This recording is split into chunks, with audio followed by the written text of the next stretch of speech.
Hello दोस्तों, मैं हूं पूर्णिमा और आप देख रहे हो मेरा चैनल शक्ति।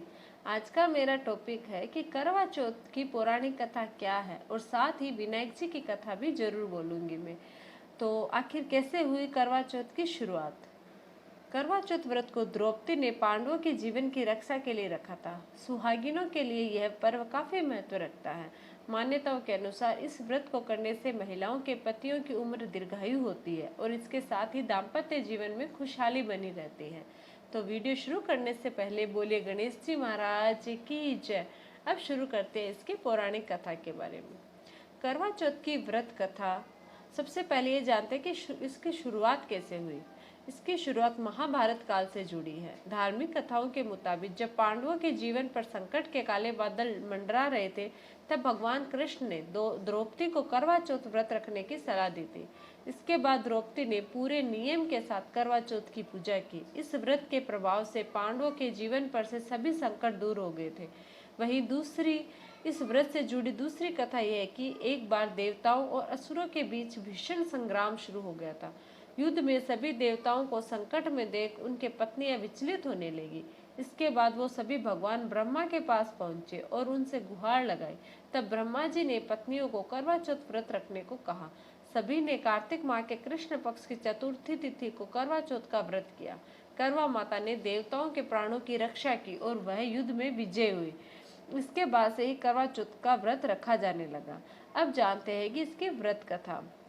पौराणिक व्रत कथाओं के मुताबिक एक ब्राह्मण के 7 पुत्र और एक इकलौती पुत्री वीरावती थी। 7 भाइयों की अकेली बहन होने के कारण वीरावती बहुत ही लाडली थी।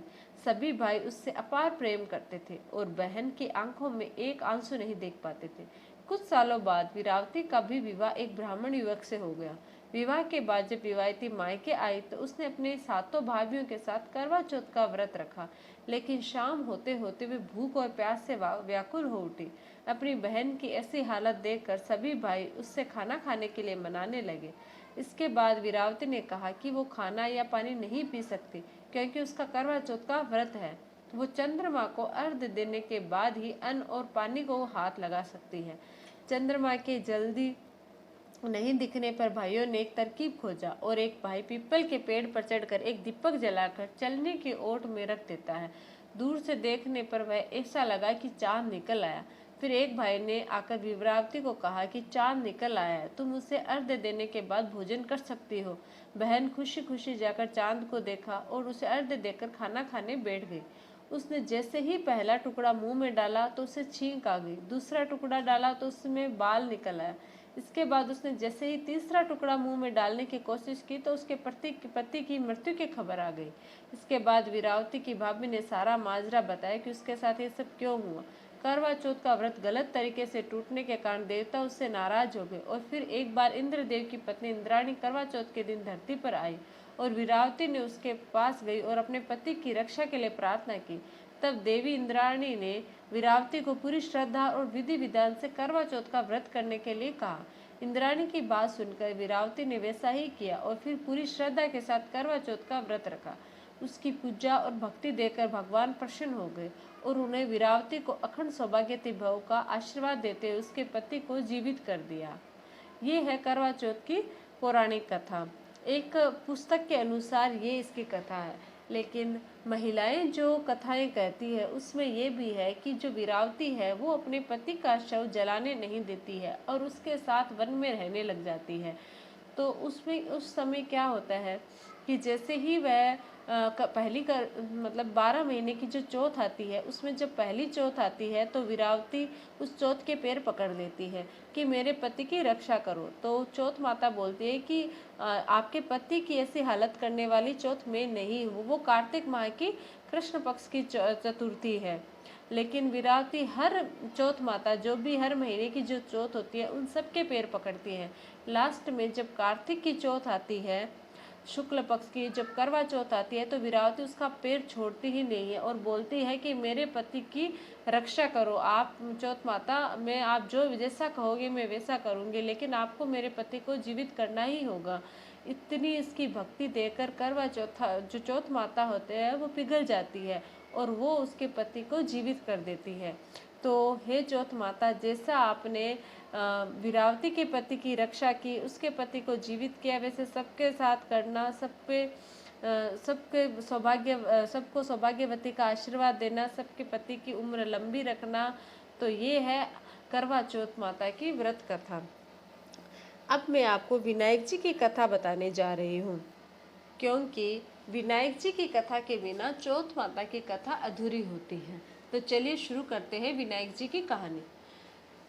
सभी व्रतों में विनायक जी की कथा सुननी अत्यंत आवश्यक है। एक बार गणेश जी छोटे बालक के रूप में चिमटे में चावल और चमचे में दूध लेकर निकले। वो हर किसी से कह रहे थे, कोई मेरी खीर बना दो, कोई मेरी खीर बना दो। वहां पर एक बुढ़िया माई बैठी थी। उसने कहा, ला मैं बना देती हूँ।